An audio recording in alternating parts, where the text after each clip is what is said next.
Hello, my name is Conor. I am the author of Activists, the State and Inequality.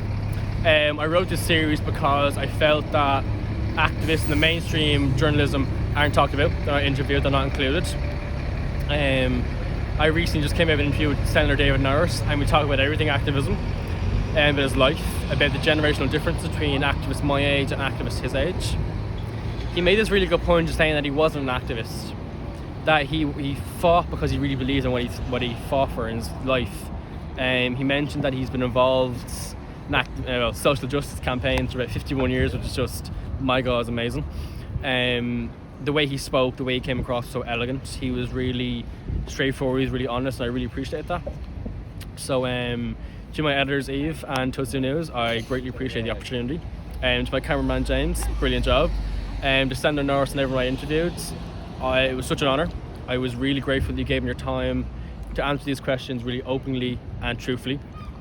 And thank you.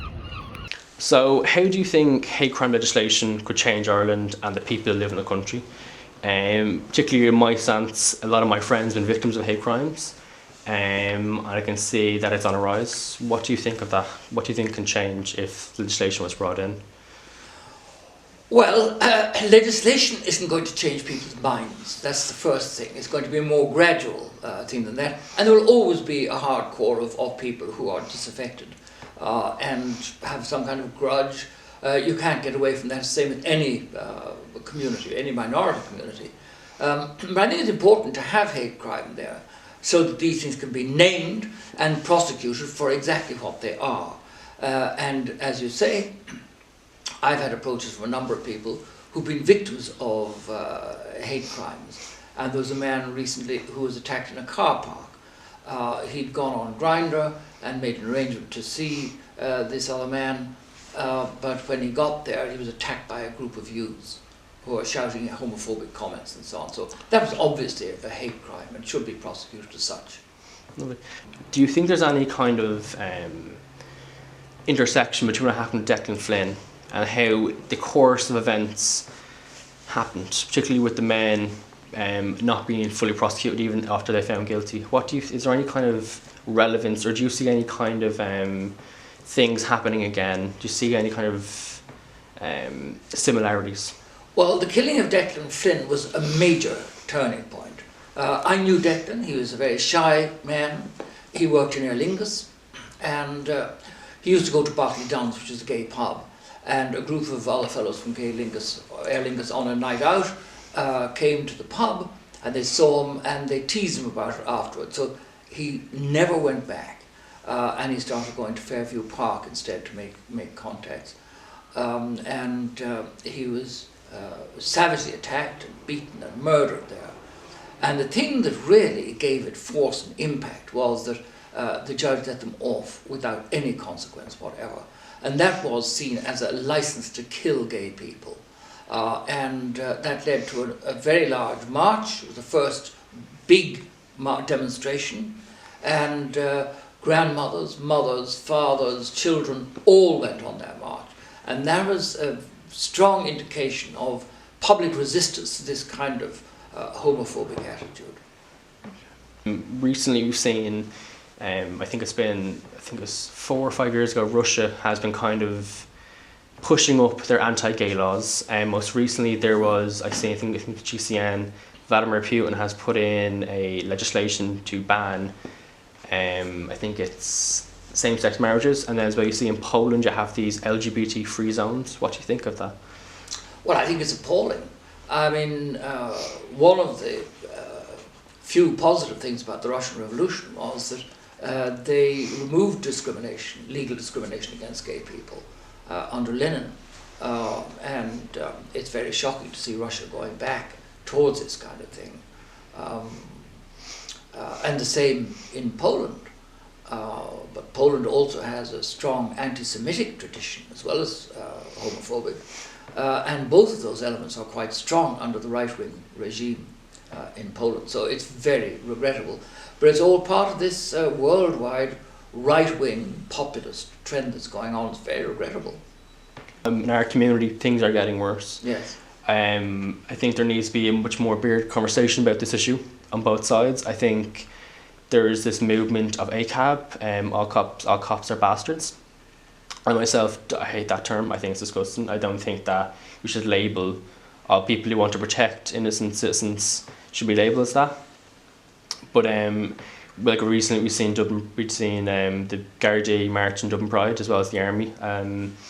Do you think that the conversation isn't as nuanced? I think that people kind of underestimate the effect the guards can have in the community, but I think there is so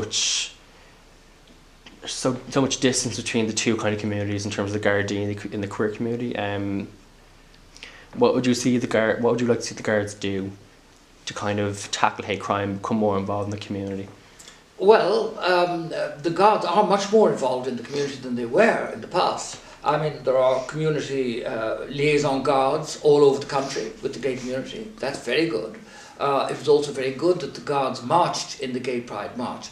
I mean, I remember a time some years ago when there were members of gay organisations within police forces from all over the world, 37 of them, all marching in their uniform. And the Garda Commissioner at the time refused to allow the Gardaí to march in their uniform. And that was really regrettable. So it's great to see the guards in the parade, marching in their uniform. It's great to see the army. And even more so, it's terrific to see the GAA there.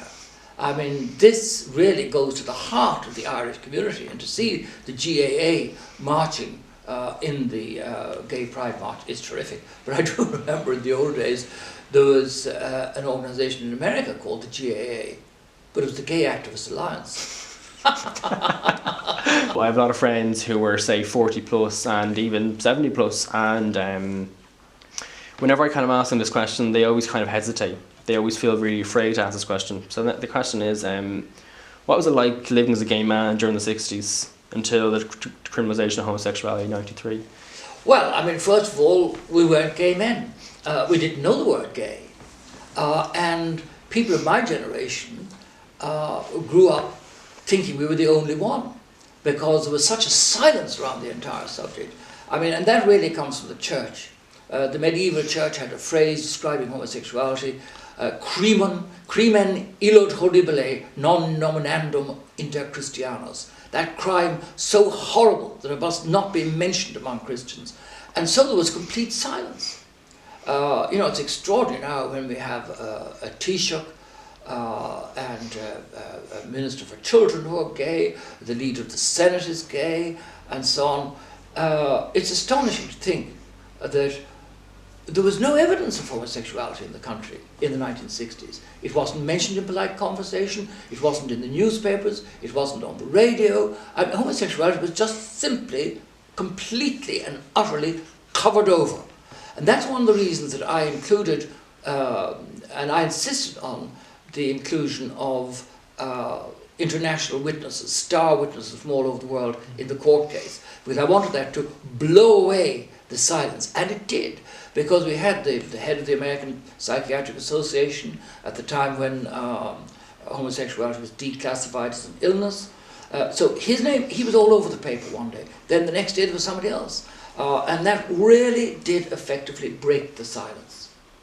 Do you ever feel that queer people are afraid to kind of enter politics because of the, the kind of, sorry, my dyslexia.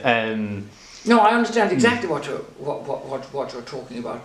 I think gay people didn't enter politics, and I wasn't that interested in politics myself, because I felt that politics was for real people. And as a gay man, I didn't feel completely real.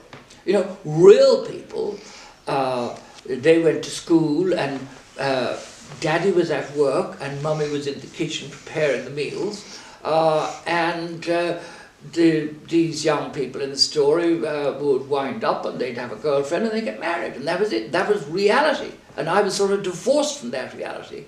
So I think that would be a reason for a lot of people not getting involved. And of course there was stigma. If you were found out to be gay, you'd be out on your ear.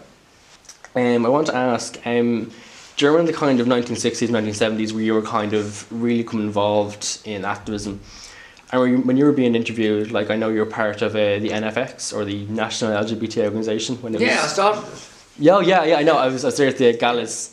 Brilliant performance, by the way. All right.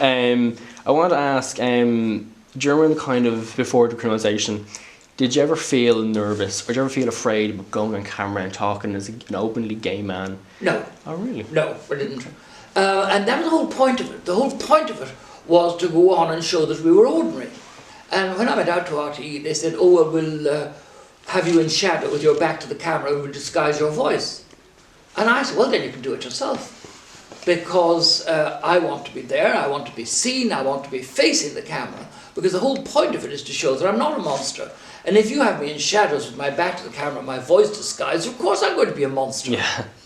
I think it kind of speaks volume to, like, you can't hide a problem. Yeah, exactly. And I think that when we kind of manifest and stigmatise these things, that it can kind of come out to, like, oh my God, are we the real monsters here? Yeah. Are we the people? And I mean, I was actually quite amused by a lot of it, and entertained. I found it great fun. I mean, there were people, I was beyond the Pat Kenny show, and people would ring in very antagonistically, and so I had great fun teasing them, you know. Oh, that's a brilliant answer. Yeah, there was one man who phoned up, and he was from Tipperary, and he said, I'm one of the ancient tribe of the Lownies, Lunases, came from the Ballynock, Raffin 5 miles out beyond the time in 1600. I wanted you to say that, and I said, well, you know, in view of the fact that your family have only made a journey of 5 miles in the last 300 years, I'm not going to suggest going to New York or London, but perhaps if you manage to persuade yourself to take a trip to Dublin, it might broaden your mind slightly. So it's a lot of fun like that. Do you think that we need to evolve as a culture, as a society, to start accepting people? Well, as I say, acceptance comes slowly, but the more people who come out within their communities, the more that situation will be eased. I mean, that was one of the reasons that the marriage referendum was such a triumphant success, was that people spoke within their families, they came out to their families, came out to their neighbours, and they didn't do it in a confrontational way. They went and they said, I'm voting in favour of this referendum, would you like me to tell you why? And so on. So it was all very polite and very courteous. My next question is, would you consider yourself an activist? Well, I'm somebody who has a history of activism. I got involved in the gay movement first in 1969, which is a long time ago. It's 51 years ago. So it's been a long journey.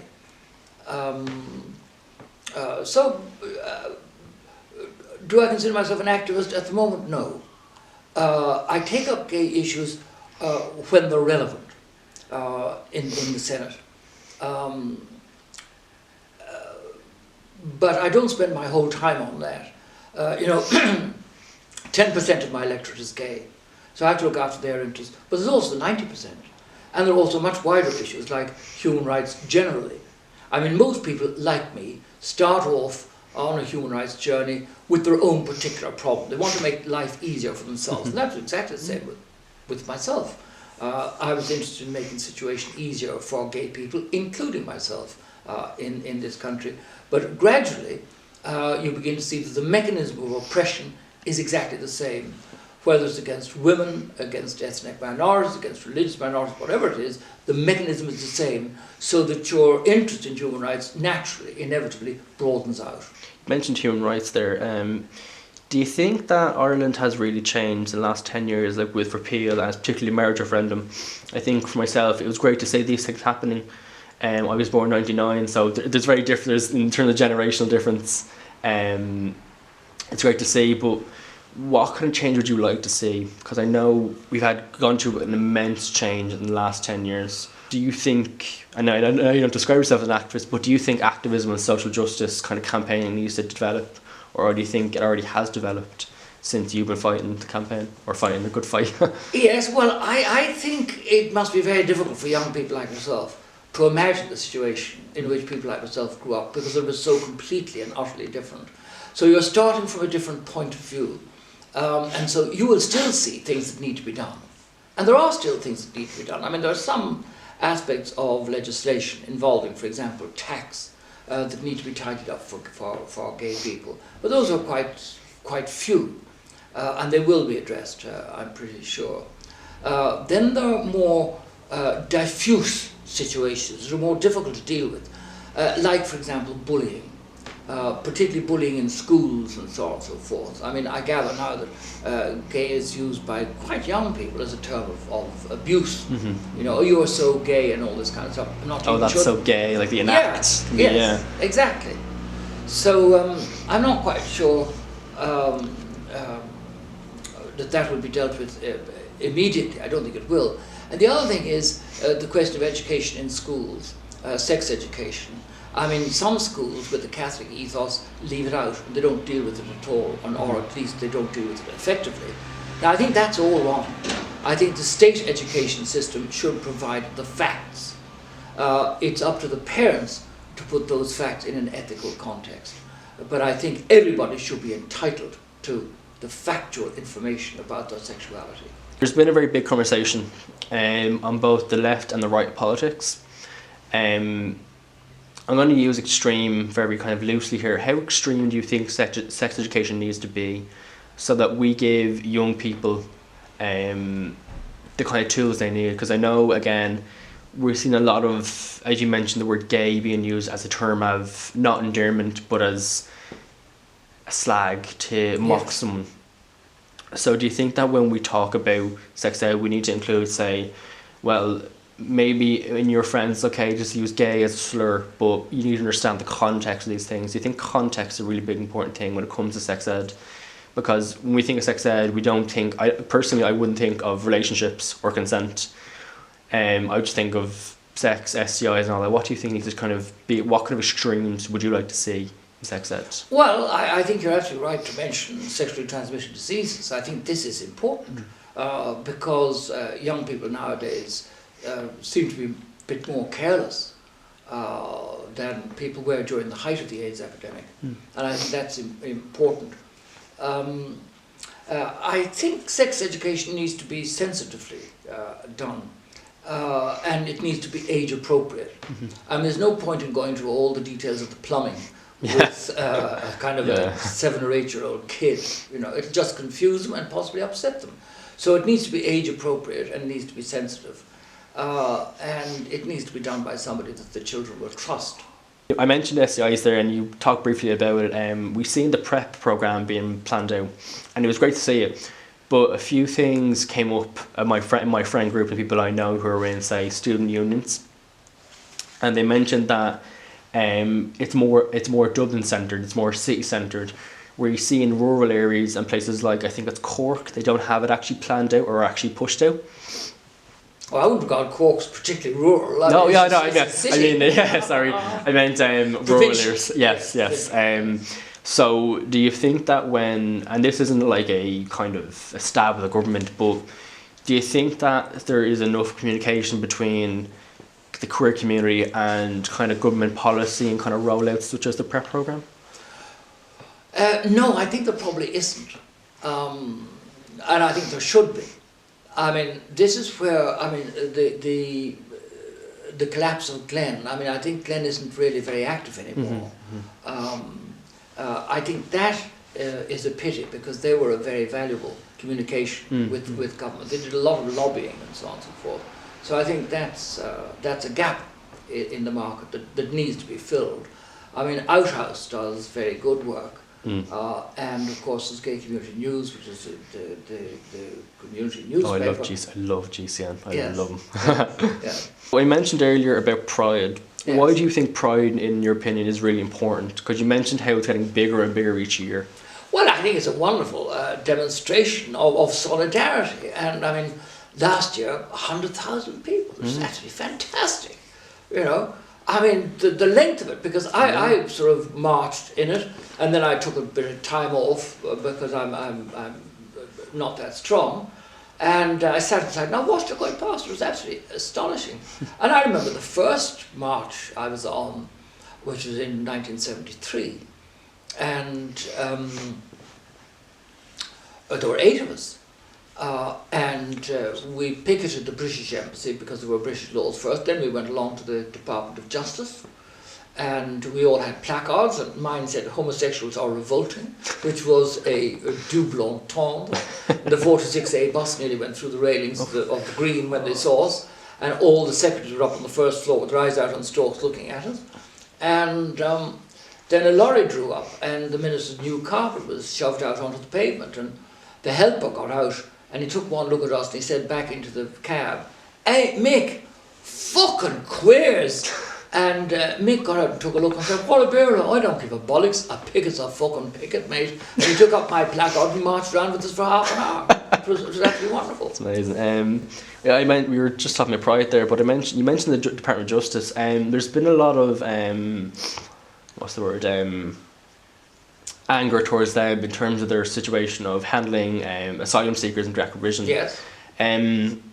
Do you think that direct provision will one day end, and what would you like to see happen for an alternative? Because there's been great talks about alternatives, but there's not everyone's kind of agreeing on it. Yes. Well, I think it should end. I mean, it was introduced 20 years ago as an emergency provision, yeah. And it wasn't supposed to last very long. I introduced legislation which would address most of the points of discomfort there, like allowing people to work, which is very damaging for people if they're not allowed to work and they're supposed to exist on this paltry allowance they get of a few euros a week. And then also to be allowed cooking arrangements so they can have their own food that they're used to. And it's also a kind of a family thing for a family to cook and to prepare their own food and to sit down and eat it together and so on and so forth. All these very human things. And I had that, it would have got through the Senate, only Sinn Féin jumped and pulled their 3 votes at the last minute. You know, which was rather a pity. Yeah, that's it's kind of discouraging seeing that I voted for Sinn Féin as my number 1 in the last election. Well, Sinn Féin are very good. I mean, the provisionals sentenced me to death for being a fairy 35 years ago. They've changed their tack on that, and as you can see, they carried it out in absentia. Just had a quick thought there. I mentioned Pride, and during this last year's Pride, there was a demonstration along Conor Bridge. Oh no, sorry, it was on Conor Bridge. Sorry, it was the alternative Pride because there was disagreements between how Pride is run and the people involved in it, or particularly the organisations involved in it. And I have to admit, I have to agree about. I'm kind of half and half because I work for Pride, and Pride to me is a family. The people I work with, they're pretty amazing humans, and my boss particularly, who works, is absolutely, excuse my language, is fucking arse off for this community. Does everything, but you know Eddie McGuinness yourself. I do, of course, know Eddie. He's not like yourself. He just goes. Flamboyant. Yes. Flamboyant isn't the starters or the man. Oh my god, I love him. But what do you think? Do you think that the alternative Pride speaks to what Pride really is? Because, again, as you mentioned, it's a protest. It's saying no when you should stop. Within the gay community, there are always going to be protests and ginger groups and all this kind of stuff. That's a good thing. It raises issues like the extent of commercial involvement, particularly the drinks industry. Mm-hmm. I mean, I think that's a little bit dangerous because gay people are vulnerable to alcohol. What has been the most influential moment as a senator? I know you spoke again very heavily on behalf of the conversion ban bill, which I was very happy to see introduced, but what kind of moment always pictures in your head when someone mentions what has been the most important time in your career? Well, it's not a gay one. Oh. No, it's in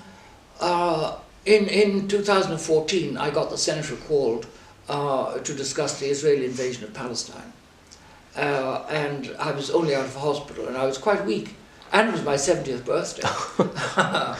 But it was wonderful. I mean, I got the energy to deliver a really dramatic call for justice on behalf of the Palestinian people. And I had all my facts marshalled, and I spoke passionately.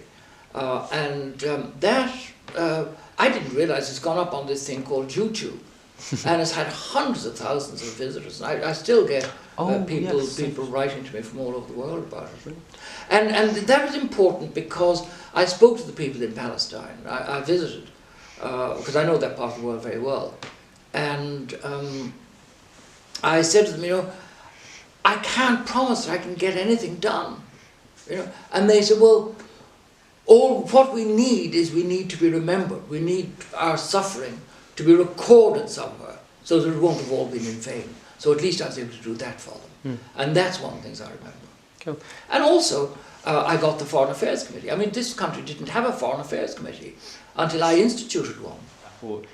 Do you ever feel that the conversation around Palestine is there's not enough talked about it? We talk a lot about Israel and kind of, which is horrible, by the way. It's disgusting. It makes me physically sick.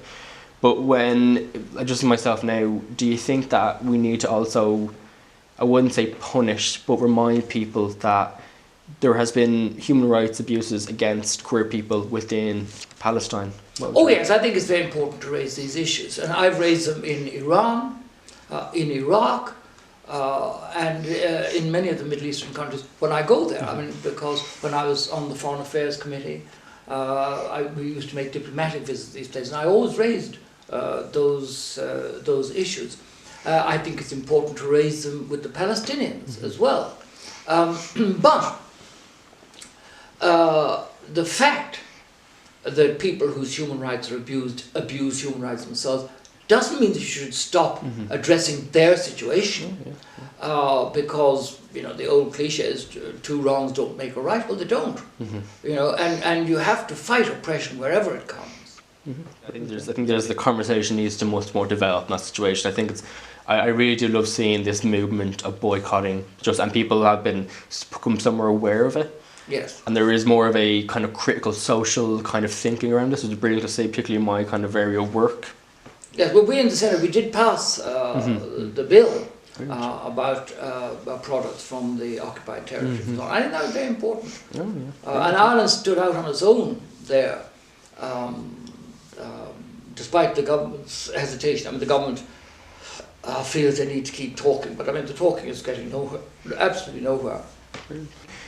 I mentioned earlier how I think I find people, particularly queer people, they kind of be very hesitant to join government or join a political party, because there is history with every party, just as much Sinn Féin as there is Fianna Fáil, Fine Gael and all them. So the question really is, do you think that politics, again, needs to develop? Because I don't think in my experience that it is as kind of, and this is not against you, of course, as a politician, but I think truth and politics, there's very little kind of similarities. I find that some people, particularly politicians, aren't being open as much as they should be as public representatives and campaigning and... Well, there are two things there. I mean, first of all, if you're a member of a party, you're expected to toe the party line. So that limits your freedom to a certain extent. And then there's also... many politicians, particularly party politicians, are looking over their shoulder all the time to see what impact their statements or their views or the policy positions will have on the voters. Well, that's where I think an independent voice is very significant, because you can speak out from your own point of view. And I take into account what my electorate thinks and so on, but I do what I believe is right. And I come to a decision on that, and then I speak out on the issues the way I think is appropriate, And if people disagree with me, well, so much. That's fine. Good. Doesn't bother me. Well, you mentioned independence there. Myself, I'd be someone who would be very independent voice in terms that I would only vote independent. So, we have influences, say, yourself and Senator Lynn Ruane in the Senate, which is great to see. But particularly within kind of the Dáil Éireann, there's a very small minute group of people, the Independents for Change and kind of more progressive independents. Do you think there's been a rise in independents due to the fact that they might find a bit discouraged from, as you put it, kind of party politics? Yeah, I think there is an increased interest in independence, and there's some very good. I mean, Richard Boyd Barrett, I think, is pretty good. Ruth Coppinger, you see a lot of these really progressive... and Daly, and Mick Wallace. Oh, he's brilliant. I think they're absolutely terrific. And people giving out about him wearing a pink shirt. What about it? Who cares? I mean, it's the quality of what they say. Yeah. It's not I wear a suit and tie always into the Senate out of respect. Other people don't. Finton doesn't, for example, comes in a t-shirt. Well, that's grand, because it doesn't matter. I don't think it should matter that much what people wear. It's what they say. It's the quality of the contribution that matters. The last question I have for you is, what would you like young activists like myself to understand, or kind of let them know? Because again, I mentioned generational difference between us, and this again, I'm 99. There's 2 or 3 generations between you and me. Yeah, I was 99 and you were 43. 44. Ah, 44. 44. So there is like 55 years between, 56, sorry. So what would you like to tell activists my age? Because the question comes up, and what I find, particularly with the series I'm doing now, I want to include the youth voice much, because I found myself, now I've been on camera a lot of time because I love the camera. Yes. But what, I'm sure it loves you too. Oh, it does. Yes. It absolutely loves me. But what would you like to tell activists who feel that mainstream politics? Because what I found as well is that a politician came to my door. I think it was the council elections, or the elections. No, sorry, it's actually repeal. And this person happened to have a very conservative narrative, and what he wanted was he was voting against it, or campaigning against it. So why do you think young people are kind of underestimated within politics, and their kind of voice and their kind of ability? Well, I think that's less than it was. I think young people are more listened to, and it's up to them. Well, the only thing I would say is I wouldn't tell people what to think or what to do or so on, except to get involved. Because politics, it's not something separate out there. It's something that controls and qualifies our daily lives. And so it's important to every single one of us. And I think young people should see that and get involved. Get involved in the political parties, or get involved in supporting independence, or whatever it is. But find a group of people who think along roughly the same lines and push the policies. Within Ireland, there is a very big underestimation of young people, and I think that kind of resonates with the fact that there hasn't been a steady rise, but there hasn't been a huge rise in young people becoming employed, and there has been a lot of issues within government and politicians who are asked to throw their support in for, say, abolishing college fees. Myself, I'm on a medical card, I'm on a student grant, and I've been on social welfare in the past, so I do really see that there is a big problem with young people being recognised, and that we're not, and this is, I'm not trying to play the victim or anything, we're not trying to state that I'm somehow, I'm kind of disenfranchised, but I do see that there is a huge problem with politicians, not yourself of course, but other people and people who might be campaigning against these things, with the more conservative narrative that young people, they're not being invested in all manners, that whether it be social welfare, education, employment, housing particularly. Well, yes, I can see this in a historical perspective. They're much more looked after than they were when I was young. I mean, there were very few supports, in fact, none. I mean, my father died when I was 5, and if my mother had died, my father would have got a housekeeper's allowance.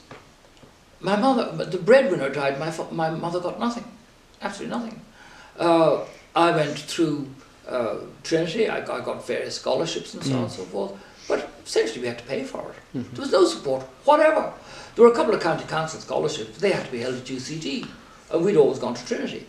Being a naturally Catholic kind of there was very little support. So with regard to the business of young people going into politics, I'm astonished that young people still do go into politics because of the continual denunciation and degrading and the insults that are hurled at politicians. I mean, the malign implications that are put on every single thing they do. I mean, the constant unmerciful trashing of politics and politicians. I'm surprised young people want to go into it. And the pay is not that great, you know. So when you have a situation where the job is generally held in very low esteem in the public, and then it's not terribly well paid, then I think, it's surprising that young people are still so motivated to get involved. I just, again, I had another question there in my head as I think it's going to pop up, but do you think that my generation has it much easier in terms of the kind of extension of queer rights and the ability to kind of access services. So do you think there's that my generation is much well off than yours was? Because you read history and it hasn't been good to your generation. Again. Well, I don't know. I think every generation faces different challenges. So I don't think life is that much easier. I hope it's easier in terms of being gay, but that's uneven throughout the country. I mean, in rural places it can be quite difficult. So I think things are improving, but as I say, every generation has its different challenges. I mean, I would say the principal challenges for your generation are two. One that's never mentioned, and that's the explosion in population. I mean, the population of the planet is 3 times what it was when I was born. And you can't increase population by tripling it without having enormous consequences on food resources, on water resources, and territory, and all this kind of stuff. So it's inevitable that there will be all these problems, and that is what is underlying the threat to the environment. The enormous increase in population is a very significant contributing factor to that. So these are the 2 huge problems I think are facing your generation, and they're not connected with sexuality.